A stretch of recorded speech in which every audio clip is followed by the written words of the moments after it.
Hello, everyone. So this month we are talking about relationships. Last Sunday, Reverend Lydia Joy Ayers was here, and she had this amazing talk about relationships and relationship to ourself, and how that even a relationship to ourself is this ever ongoing, evolving process and journey, because we are not static individuals. So just like we get to learn who our partner is anew every day and our friends are anew every day, we get to learn who we are anew every single day. How cool is that, right? How cool and mildly overwhelming, but mostly cool, right?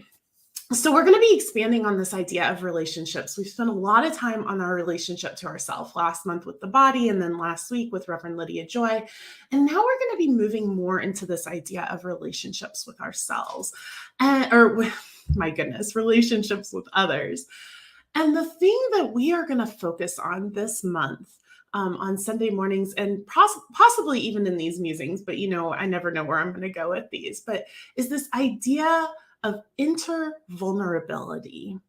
Now, I talk a lot about vulnerability and about the importance of creating safe spaces to show up vulnerably, right? And the importance of being willing to be authentically ourselves, even if what is showing up in that moment is messy or imperfect or confused or upset or angry or sad or grieving or whatever it may be, or wrong, right? That we create these safe spaces to just show up in.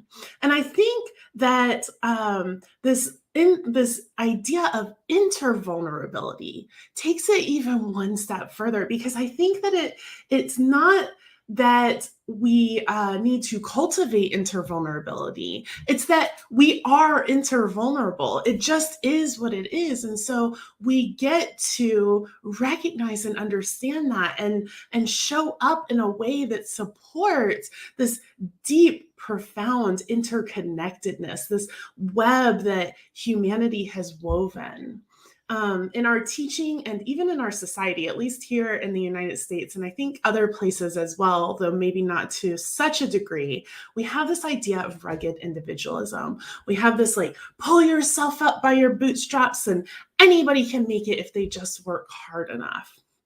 But what we know is that that's not actually the way that it works, that there are systems in place that support some people in getting ahead and keep other people staying stagnant where they are. And so this idea of intervulnerability is letting go of this idea that people who aren't making it are failing because it's their own fault. And people who are making it are doing so by themselves without the support of the rest of the planet. Because the reality is that none of us can exist alone. We all need one another. And so whether somebody is succeeding wildly, the greatest, most extravagant billionaires in our society, all the way down to those who have literally nothing, that both of those people are contributing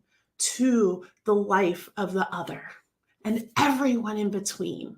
So we're going to be talking about this idea of intervulnerability, what it means, how we can cultivate it to an even deeper level, and how we can really create community in a new way that actually supports everyone into kind of coming into this gentle, centered way where everyone has more than enough. And yet there is just this sense and this presence of everybody getting to fulfill their purpose, everybody getting to succeed in the way that feels the best to them, because that's going to look different for every single individual on this planet. So we got to get clear on what success looks like to me, what success looks like to you, and then how can we cultivate success together to create a world that works for everyone. Join us on Sunday. I love you all.